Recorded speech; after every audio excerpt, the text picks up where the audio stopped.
Allah salamullah ala Rasulillah salamullah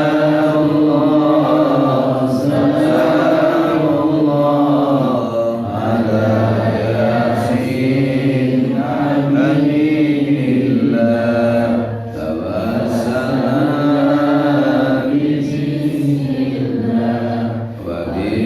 Hadi Rasulillah wa kulli mujahidillah bi ahlil badri ya Allah. Bismillahirrahmanirrahim. Assalamualaikum warahmatullahi wabarakatuh. Waalaikumsalam warahmatullahi wabarakatuh. Alhamdulillahil malikil haqqil mubin alladzi habana bil imani wal yaqin. Allahumma salli ala sayyidina Muhammad khatamil anbiya'i wal mursalin wa ala alihi tayyibin wa ashabihi al akhyari ajma'in wa man tabi'ahum bi ihsanin ila yaumiddin. Faqala Allah ta'ala fil Qur'anil Karim, a'udzu billahi minasy syaithanir rajim. Bismillahirrahmanirrahim. Alam ahad alaikum ya bani Adam alla ta'budu syaitan innahu lakum aduwwum mubin. Shadaqallahul azim. Amma ba'd. Yang saya hormati, yang saya muliakan para orang tua kami, Bapak PKM Masjid dan ibu-ibu kami dan seluruh jamaah sholat subuh yang insya Allah semuanya nanti dimasukkan Allah ke dalam surganya. Bapak Ibu, hari ini pengajian kita judulnya 7 bagian tubuh manusia yang disukai oleh setan. 7 bagian manusia yang disukai oleh omong setannya tunduk. Jangan diri awak.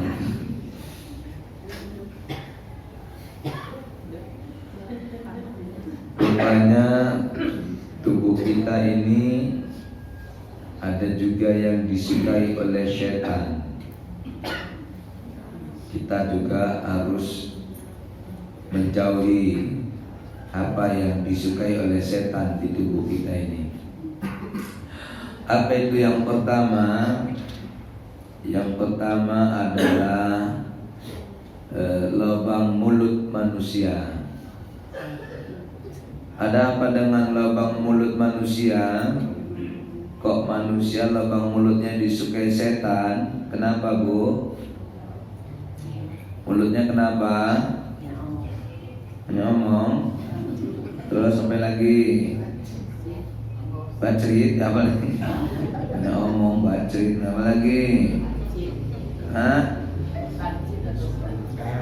Lancip. Boleh lancip, apa lagi, Pak? Suka gibah, fitnah, ya. Udah tahu ya kita itu jawaban, tapi kadang itu juga dikerjakan. Yang kata Nabi, suka dari mulut kita itu kenapa? Karena kita suka menguap-nguap. Rupanya kalau kita suka menguap-nguap, setan suka sama mulut kita itu. Kata Nabi sallallahu alaihi wasallam, "At-tasu'ubu fa innama huwa minasyaitan. Fa idza tasa'aba ahadukum falyaruddahu mastata'a." Menguap itu datangnya dari setan. Jika salah seorang di antara kalian ada yang menguap, maka hendaklah ia menahan semampunya. Hadis hadis riwayat Bukhari nomor 6226. Jadi Bapak Ibu, nguap itu dari setan. Makanya jangan sekali nguap. Nguap ini tandanya kerjaan setan. Kita yang gak nguap, nengok orang nguap pun jadi menguap. Tes lah kalau nggak percaya satu orang nguap. Nah, delok ikut juga. Ini dulu, sebelahnya pening, nguap, terakhir nguap semua.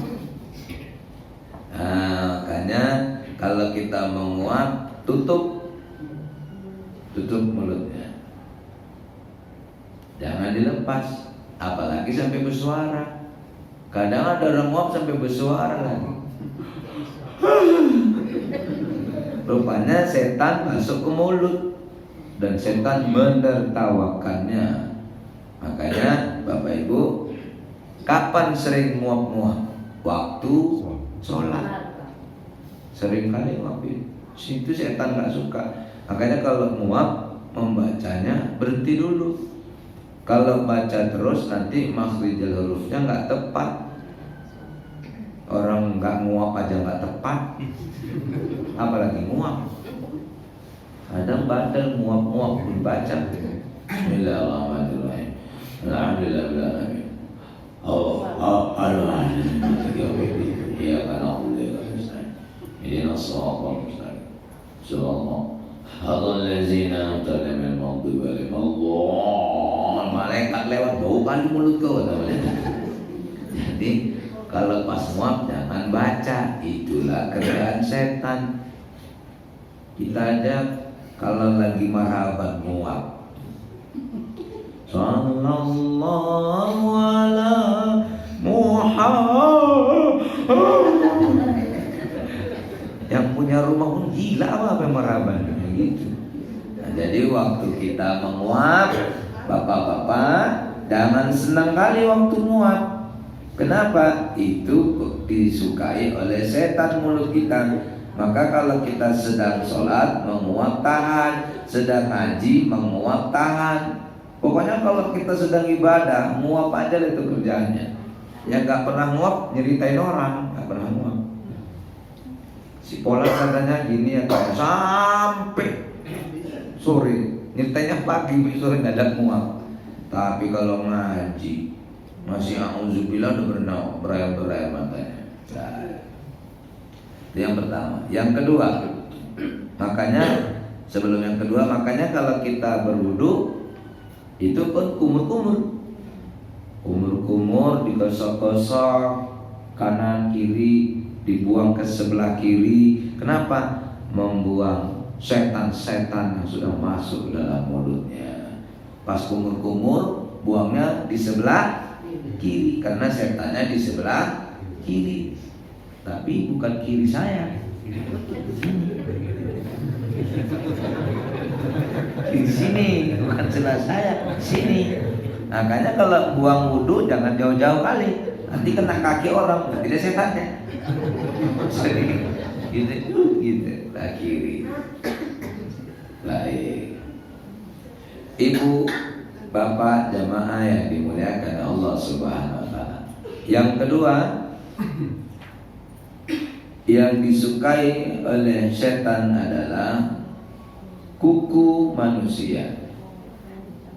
Kuku manusia. Bapak Ibu jamaah yang dimuliakan Allah Subhanahu wa taala. Rasulullah sallallahu alaihi wasallam bersabda, "Wahai Abu Hurairah, potonglah, pendeklah kuku-kukumu. Sesungguhnya setan mengikat dengan sihir, rayuan serta godaan lewat kuku-kuku yang panjang." Hadis riwayat Ahmad. Saya bukan nyindir ya yang kuku panjang, tapi nyuruh lagi ingatkan, bukan nyindir lagi nih. Hai kuku-kuku panjang, dengarkanlah ceramahku subuh nih. Jangan kau pikir kau cantik kali kuku kau panjang. Memang suka. Siapa yang suka sama kau? Setan. Cantik nih Ustaz. Iya cantik lah. Keren. Suka nih. Ya setan suka sama kau. Orangnya jelek mukanya, kuku panjang pun tetap jelek. Jadi kenapa kok setan suka kuku panjang? Karena disitulah perekat setan. Situlah sihir setan itu, rayuannya. Perekat itu namanya lem. Ibu kalau punya pasir, dikasih magnet besi berani, diguling-gulingkan di pasir itu, maka akan lengketlah pasirnya. Ya kan? Akan apa lengket di situ. Ibu kalau punya kertas, kasih lem, apalagi lem setan, lengket terus kertasnya. Nah itu karena ada lem. Orang walaupun sudah wudhu, tapi kukunya masih panjang, setan masih lengket sama dirinya. Karena kuku panjang perekat setan. Ini ada gunanya nih Ustaz. Itu apa? Untuk kotoran ini. Kotoran itu tidak dengan kuku. Ibu, bapak, yang jelas orang panjang kuku banyak tujuannya hanya untuk memperindah. Indahnya itu bukan dari kuku. Mohon maaf, ini hadisnya sahih. Kuku itu rupanya tak boleh sampai panjang selama berapa hari. Nih ku baca. Uqita lana fi qassi syaribi wa taqlim azfari wa tamfil ibti wa halqil anati alla tanluka aqsara min 40 laila. Kami diberi batasan dalam memendekkan kumisnya dirapihkan, memotong kuku, mencabut bulu ketiak, mencabut bulu kemaluan. Bukan dicabut kemaluan, cukur. Masalah mampus kalau dicabut itu. Mencukur bulu kemaluan, yaitu semuanya tidak dibiarkan lebih dari 40 malam. Hadis riwayat Muslim nomor 258. Ingat tadi ya Bu ya, bukan dicukur ya, bukan di apa ya, cabut ya, cukur. Nah, cabut pun, tapi nama gak tahan. Yang pertama kumisnya rapihkan. Nggak, ini maaf ya, jangan tersinggung. Ini ngaji, hadisnya Muslim ini. Jangan senang kali kalau kumis sampai nutupi mulut. Sampai dipanggil Pak Kumis. Istrinya pun jijik sebetulnya nengoknya, karena terpaksa aja sama dia itu. Minum kopi apa? Tepat. Gosok gigi, umproh kumis. Waduh, rapihkan. Yang disuruh ini kan panjang jenggot. Makanya orang menilai orang berjenggot itu orang soleh. Jadi kan saya pernah ke tebing, pakai sandal, baju kemeja. Rupanya di masjid ajan, berhenti saya salat sunat qabliyah zuhur. Setelah itu qomat bapak tuh, terus bapak tuh nyuruh saya, Ustaz, imam, terkejut saya dulu. Bapaknya kotor saya Ustaz, padahal saya pakai celana baju kemeja. Pak, saya bukan Ustaz gitu. Enggak, kamu Ustaz. Bukan Pak, kamu Ustaz. Pak, saya pakai celana Pak. Kamu Ustaz. Dari mana Bapak menilai saya Ustaz? Dari jenggotmu. Oh, Pak, kambing bandot itu berjenggot Pak. Bilang gimana? Yang tersinggung Pak. Tersinggung. Maksud saya, rupanya orang di awal sudah menilai orang berjenggot itu orang soleh. Makanya ada orang Nasrani jual es kelapa, jenggotan, pikir orang Islam. Rupanya jenggot ini mengganti tulisan halal. Bapak jenggotnya pasang aja Pak. Baik. Kumis rapi. Terus apalagi? Potong kuku. Kuku ini dipotong, nggak boleh lewat 40 hari. Nggak boleh lewat 40 malam. Jadi kalau sempat panjang berarti udah lewat berapa bulan. Dia sholat juga, tapi nggak dengarkan omongan Nabi. Apa nggak melawan sama Nabi?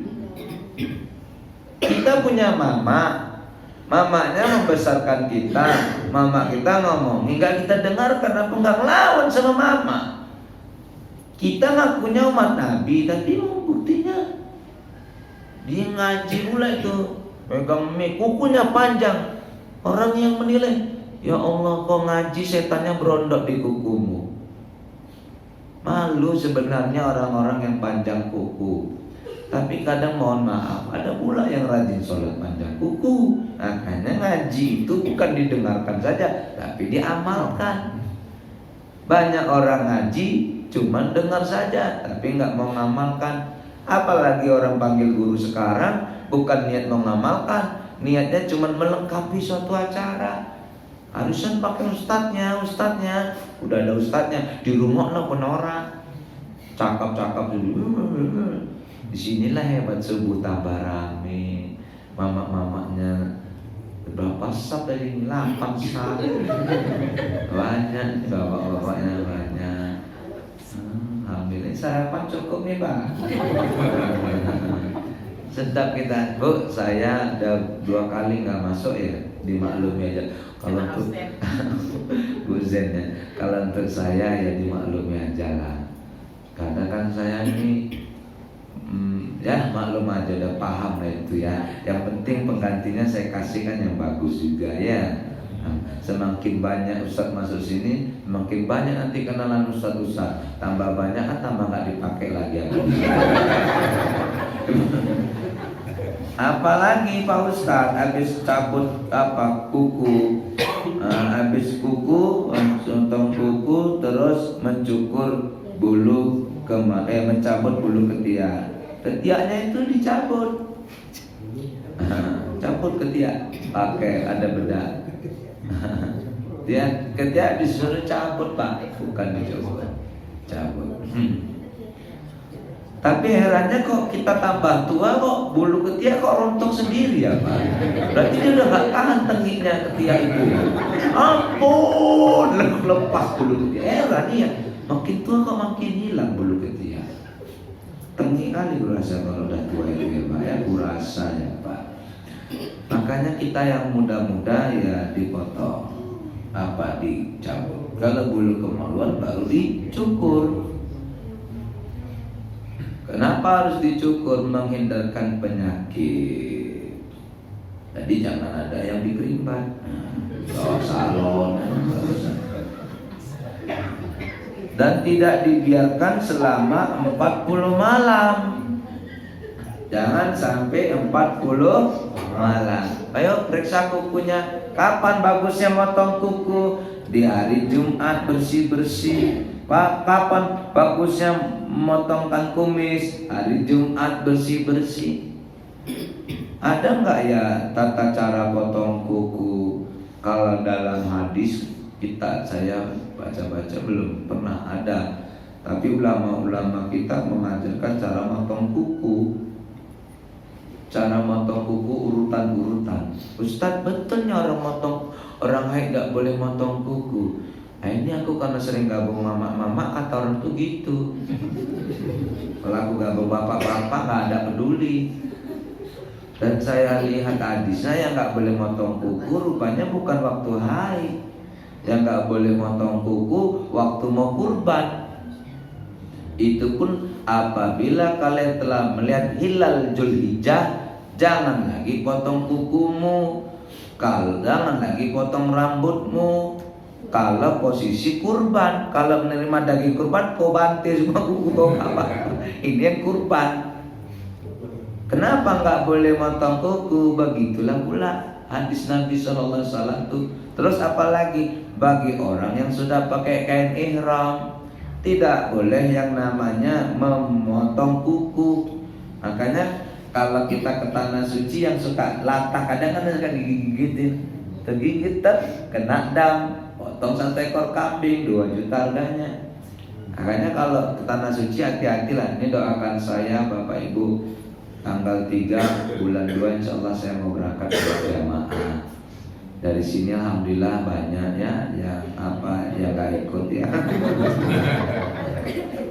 Doakan mudah-mudahan jamaah saya dan saya dalam lindungan Allah.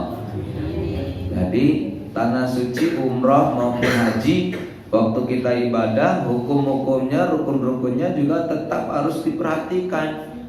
Seperti kain ihram, ketika kita memakai kain ihram, jangan lagi pakai pakaian yang berjahit. Bagi siapa? Laki-laki. Tadi saya pernah kejadian di Madinah, praktek pakai kain ihram. Bapak tuh pun lucu, masih praktek udah gak pakai apa-apa. Jadi aku balutlah pinggang apanya nih, bawahannya udah selesai, tali pinggang jauh kali, ngambil dia jalan ucul lah, naas. Demi Allah ini masjid, ini nampak. Jadi ada juga yang sudah sampai Masjidil Haram waktu itu masih make dia segitiga pengamannya, layang-layang, atau masih pakai sempaknya, kena dam. Ya, kalau enggak ya sia-sialah ibadahnya. Artinya apa? Memotong kuku ini juga Bapak Ibu Saudaraku, dalam hadis Nabi sebenarnya tidak ada. Saya baca ya, tapi masih keterbatasan ilmu. Tapi para ulama kita mengurutkan cara memotong kuku. Yang pertama cara motong kuku. Biasanya ibu, bapak, ibu motong kuku biasanya mana dulu yang dipotong? Tangan kanan dulu atau tangan kiri dulu? Tangan kiri dulu. Tangan kiri. Bapak-bapak kanan atau kiri? Bapak kanan. Apa nggak gaduh ibu sama bapak sih? Kalau motong kuku sudah beda. Baik.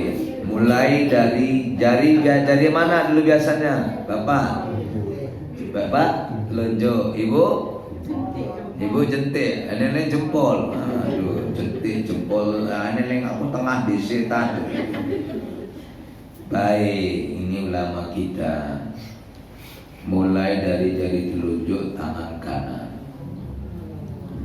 jari tengah kanan, jari manis tangan kanan, jari manis tangan kanan, jari kelingking tangan kanan. Tinggalkan ibu jari, jempolnya tinggalkan jempolnya.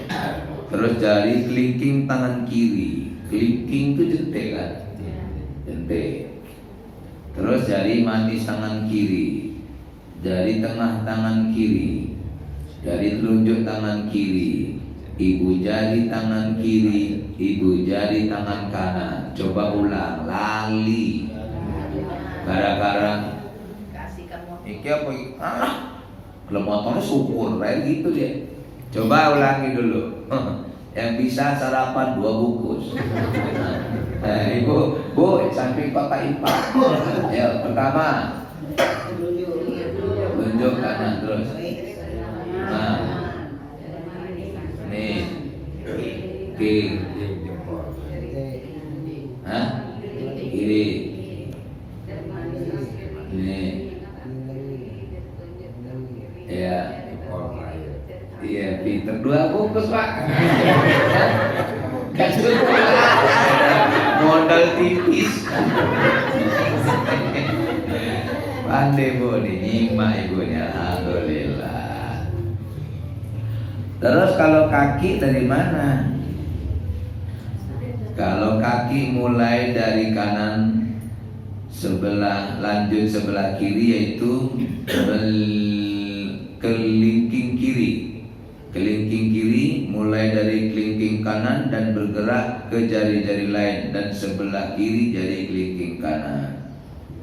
Saya ulangi, mulai dari kelingking kanan, ya, mulai dari kelingking kanan dan bergerak ke jari-jari lain, dan sebelah kiri jari kelingking kiri. Terus, jadi ibu kami Bapak kami yang dimuliakan Allah Subhanahu wa taala, itu yang diajarkan oleh para guru-guru kita. Yang ketiga, makanya ulang lagi, makanya kalau kita berwudu kita begini dari ujung kuku sampai ujung siku, jangan siku ke ujung kuku. Kenapa begini? Itu menyempurnakan. Ada orang wudu tidak sempurna, ada orang wudu sempurna. Makanya kata Nabi, siapa yang berwudu dan menyempurnakan wudunya, maka Allah akan menggugurkan dosa-dosanya. Jadi ketika kita berwudu, inilah sempurnanya. Kalau begini tidak sempurna. Jadi begini Pak, surya. Kalau gini sempurna. Kalau dari tengah di Samsung. Sudah paham ya? Yang ketiga, jam 6 lewat.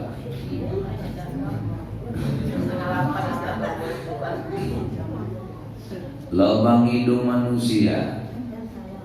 Rupanya lubang hidung manusia ini juga termasuk bagian tubuh manusia yang disukai oleh setan. Lubang hidung manusia. Bapak Ibu jamaah yang dimuliakan oleh Allah Subhanahu wa taala. Ketika tidur, kata Nabi, ketika manusia tidur, maka setan menginap di batang hidungnya. Setan menginap di batang hidungnya. Apabila salah seorang di antara engkau bangun tidur, kata Nabi, hendaklah memasukkan air ke hidungnya, istinsyak, dan mengeluarkan air dari hidung 3 kali, karena setan itu menginap di batang hidungnya. Hadis riwayat Muslim.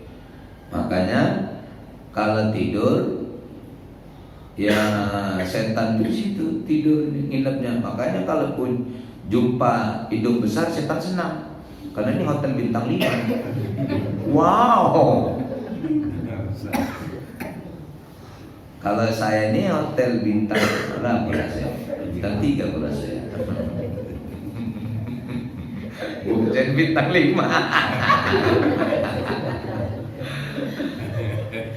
Berarti yang hidungnya pesek disukai setan. Iya bos, enggak. Hidung pesek itu lama matinya, karena udaranya enak keluar masuk. Ibu bapak kami yang baik hati, makanya kalau kita bangun tidur, dia cuci tangan dulu. Jangan pegang mata dulu, cuci tangan dulu. Kenapa? Karena tangan kita ini banyak kuman. Waktu kita tidur, ini kan rasa rekreasi tak kemana-mana. Terakhir nginep pas di hotel mana?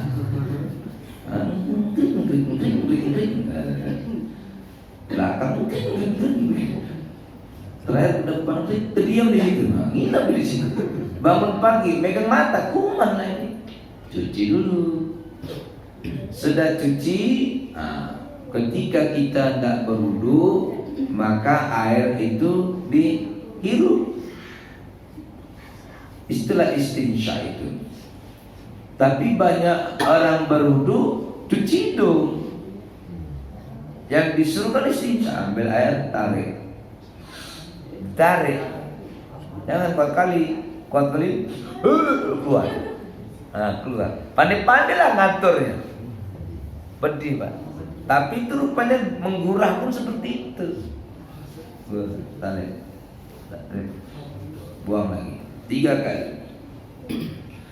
Jadi rupanya ketika kita tidur, setan menginap di batang hidungnya. Yang keempat, lubang telinga manusia. Lubang telinga manusia. Setan telah kencing di telinganya. Hadis Muslim. Kenapa setan mengencingi telinga manusia?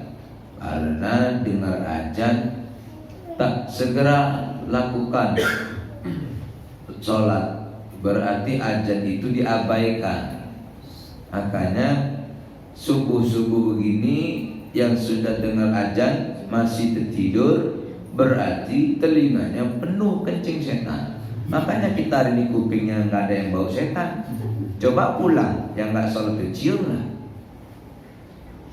Nanti kalau suami ibu yang belum sholat, coba pas ibu pulang masih tidur, cium lah.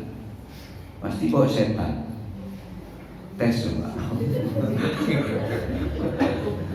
Pulang dia turun. Kondisi kan cium irungi apa kan kuping ambuset. Kok itu orang yang tak sholat subuh, dengar azan tak didengarkan azan itu, maka kupingnya dikencingi setan. Inilah kata Nabi, siapa yang dengar azan pura-pura nggak dengar, siramkan timah yang mendidih di telinganya, kata Nabi. Uwis kupingnya dikencingi setan, kena siram timah panas. Begitulah hukuman orang-orang yang mendengarkan azan tapi tak didengarkan, tak diindahkannya. Makanya kan orang buta datangi Nabi, ya Nabi, mataku ini buta. Kalau dulu ada yang menuntun saya untuk ke masjid, sekarang yang nuntun saya itu sudah tiada lagi. Apakah saya juga harus ke masjid? La sholati li zaril masjid illa fil masjid. Tidak sempurna salat tetangga masjid kalau tidak di masjid. Sahabat nanya, siapa tetangga masjid ya Rasulullah? Bila kau masih mendengar azan, itulah tetangga masjid. Makanya orang buta dengar azan pun harus ke masjid. Apalagi kita yang nggak buta, kuping dengar tak ke masjid, siramkan timah mendidih di telinganya. Ngeri. Apa nggak malu kita orang-orang tua nggak ke masjid? Anak kecil aja ke masjid. Nengok aku lagi gini tadi gini. Nggak ada, coba bagus ya dengarkan aku ceramah. Itu 2 bungkus tuh bang, untuk mamanya.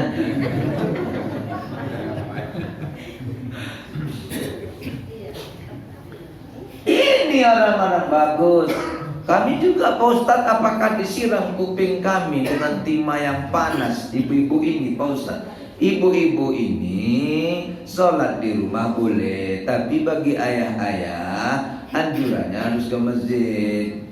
Ibu-ibu boleh ke masjid? Boleh. La tamna'u imallah masajid Allah. Jangan dilarang wanita ke masjid. Boleh. Dulu rumah mereka itu jauh sama masjid, makanya Nabi bilang, kau sholat di rumah aja.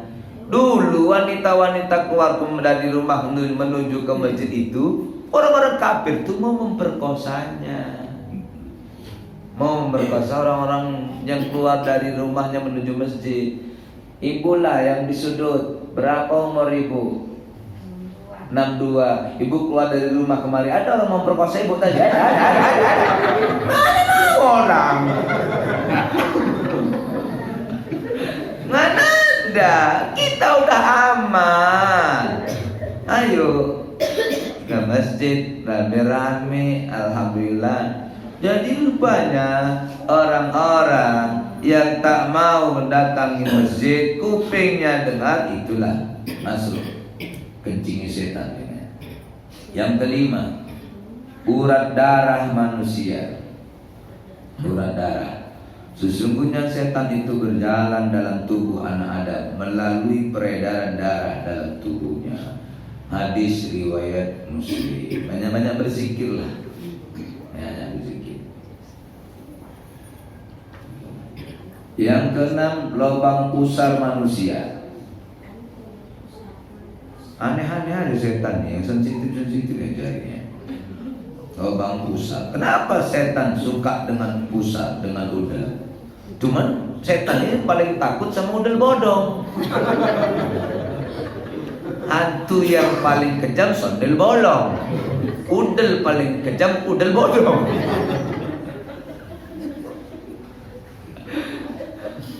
Aku kadang pala nengok mama udel bodong. Iya. Udah hamil, udel bodong, daster pula bajunya, jelendung, ngarep la ilaha illallah. Macam daging tumbuh gitu.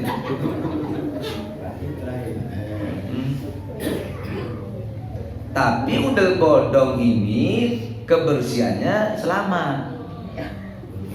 Udel yang ke dalam ini makanya setan masuk dia. Kenapa masuk sama udel yang masuk nih? Karena bau, makanya bersihkan. Kalau bodong keluar, kita mandi kena air sendiri, makanya dia benci sama bodong. Bersih. Setan ini kan kalau nengok orang soleh benci, nengok orang-orang taat benci. Itu sama bodong benci dia, udah bersih. Tapi yang udelnya masuk dalam tuh bersihkan. Kalau mandi pakai kapas, pakai apalah, mandi-mandi lah. Kenapa? Karena bau. Setan tuh suka yang bau-bau itu. Makanya kalau kita sholat mulut bau, setan suka. Tetangga tak suka.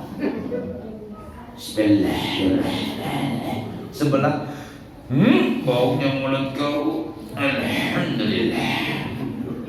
Rupanya sebelah kau pikir tenang, mati rupanya di sebelah kanan. Wapit. Dan Ustaz, yang terakhir, lubang kemaluan manusia. Lubang kemaluan manusia. Kenapa setan suka dengan lubang kemaluan manusia? Apanya yang dibuat oleh setan itu? Ini supaya yang berzina selalu ketagihan. Mohon maaf. Jadi diberikan, ditambahkan rasa kenikmatan di kemaluan itu. Kenapa? Supaya dia lebih suka berzina, lebih suka yang jajan daripada yang tempat sendirinya. Makanya jangan pancing laki-laki selingkuh. Laki-laki kalau sudah selingkuh payah obatnya. Ustadz aja nggak bisa dibilangnya, apalagi bukan ustadz. Jangan selingkuh, jangan pancing selingkuh. Makanya di rumah ibu harus cantik. Istri Nabi nanya ke Nabi, istri solehah itu yang kayak mana? Kata Nabi, kalau suami nggak ada di rumah, istri bisa jaga harta suami. Kalau suami lihat dirinya, timbul nafsu suami. Ini suami nggak ada timbulnya nengok sama istrinya, karena macam mayat di rumah, pucet, alis berserak. Kalau di luar, alisnya bibir, lewat, lewat. Yang selera suami orang, karena cantiknya di luar. Di rumah daster kendor, koyak ketiak, kancingnya mau lepak kewer-kewer, peniti di sini, asal cakap mulut bau karbet. Mana suami? Pantas lah banyak meninggal. Ibu, bu, jadi jangan pancing suami selingkuh. Kalau udah selingkuh payah. Oh pak, bapak malu lah pak sama anak bapak udah besar-besar. Alah mikirkan anak. Kalau udah selingkuh, pak malu lah bapak, istri bapak kan cantik. Bapak kok gak malu? Bapak udah haji lah pak. Haji itu bukan penghalang nikah lagi. Pokoknya ada aja alasannya. Itu aku aja hampir kok. Untung aku dicekek sama istri, kalau enggak terus. Ya wajar lah, ustadz ini wajar mau menikah lagi. Kenapa? Karena dia selalu menahan nafsu, menahan kejahatan. Daripada berzina bagus nikah. Orang-orang tuh enggak nikah lagi, enggak berani, zina berani bro. Kita enggak berani kawin. Aku belum berani kawin lagi. Takut nak cekek. Kalau sama istri kita belum akur, nggak usahlah nikah lagi. Nanti doa yang pertama itu nggak bagus. Makanya banyak orang nikah lagi susah. Anaknya nanya sama mamanya, "Mak, mana bapak, mak?" "Bapak kok sambar petir mampus." Karena nggak datang ke bini tua. Tapi kalau sudah akur, udah sahabat, mainkanlah. Tapi kalau belum jangan, nanti disumpahi terus. "Pak Ustadz, kami mencontoh Nabi, Pak Ustadz." Nabi setelah istri pertama meninggal, setelah Khadijah udah meninggal, lalu dia nikah lagi. Waktu Khadijah masih hidup dia masih satu. Nah, tapi Khadijah itu wanita kayak mana? Ibu maunya ibu suami seperti Nabi Muhammad, nunggu istri pertama meninggal. Sementara ibu nggak seperti Khadijah. Khadijah itu wanita mulia. Nah, suami nengok ibu aja pun mau mati nengoknya suami. Bukan tambah senang. Aku kalau kayak gini mati lah aku nengok kau deh. Muka kau macam-macam tengok. Hidung kau upil semua nengok dia. Hidung kau ada aku selera nengok kau. Gigi kau hilang itu keraka lah hilang nafsuku kalau hilang mati aku lagi. Asal di rumah cakap kasar istrinya. Kenapa suami lebih suka makan di restoran atau makan di warung? Yang nawarkan bagus. "Makan Pak. Pakai apa Pak? Nah, minumnya Pak?" "Ibu makan enggak? Oh, makan enggak? Biar simpan. Makan kucing nanti." Suami, makan aku kuntilanak." Coba ibu nanti pulang, "Sarapan Pak. Minum apa Pak?" Baru suami, "Kau udah minta ini apa kau? Gak pernah kau kayak gini." Gak apa-apa lah Bu, jangan pancing suami untuk selingkuh. Sekali selingkuh, kenikmatan akan bertambah. Itulah setan. Makanya hambar punya istrinya. Makanya baca doalah kita setiap berhubungan. Tapi jangan salah baca doa. Ada bapak-bapak istrinya suruh baca doa Pak. Bismillahirrahmanirrahim. Allahumma laka sumtu. Itu doa buka puasa loh Pak. Pantes anaknya nggak pernah puasa sih buka. Allahumma jannibna syaitan wa jannibna syaitana ma razaqtana. Itulah doanya biar tidak diganggu oleh syaitan. Berarti ibu kami yang baik hati, ya ingat, mari kita jauhi gangguan setan. Ya bani Adam la yaftinannakum syaitan kama akhraja abawaikum minal jannah. Hai anak Adam, janganlah sekali-kali kamu dapat ditipu oleh setan, sebagaimana ia telah berhasil mengeluarkan kedua ibu bapakmu dari surga. Al-A'raf ayat 27. Ingat Bapak Ibu, Nabi Adam, nenek kita Siti Hawa keluar dari surga karena gara-gara diganggu setan. Tolong yang 7 tadi jangan ada sama kita. Nanti kita keluar dari kebahagiaan. Yakinlah. Yang 7 tadi. Inna syaitan lakum aduwwun fattakhidhu aduwwa innama yad'u hizbahu liyakunu min ashabis sa'ir. Sesungguhnya setan itu adalah musuh nyata bagimu, maka jadikan dia musuh-musuhmu. Karena sesungguhnya setan-setan itu hanya mengajak golongannya supaya mereka menjadi penghuni neraka yang menyala-nyala patir. Ayat 6. Bapak Ibu, setan itu musuh kita. Ayo, nanti kita ke neraka diajak dia. Jauhi yang 7 tadi. Insya Allah kita akan bahagia dunia dan akhirat. Amin ya Rabbal. Ayo mau nanya, silakan. Sebelum tutup doa. Cukup. A'udzu billahi minasy syaithanir rajim. Bismillahirrahmanirrahim. Alhamdulillahi rabbil alamin. Wassalatu wassalamu ala asrafil anbiya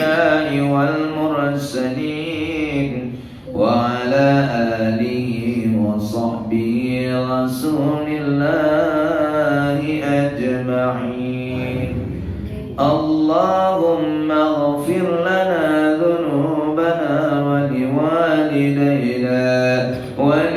ولوالدينا وارحمهما كما ربيانا صغيرا. لجميع المسلمين والمسلمات والمؤمنين والمؤمنات الأحياء منهم والأموات إنك على كل شيء قدير. اللهم إنا نسألك العلم النافع وعملا صالحا ورزقا واسعا حلالا طيبا مباركا فيه برحمتك يا الله يا أرحم الراحمين. ربنا آتنا في الدنيا حسنة وفي الآخرة حسنة وقنا عذاب النار. صلى الله وسلم عليه والحمد لله رب العالمين. تقبل الله منكم. Makasih atas perhatian, mohon maaf atas segala kekurangan. Wallahu a'lam bishawab. Wassalamualaikum warahmatullahi wabarakatuh.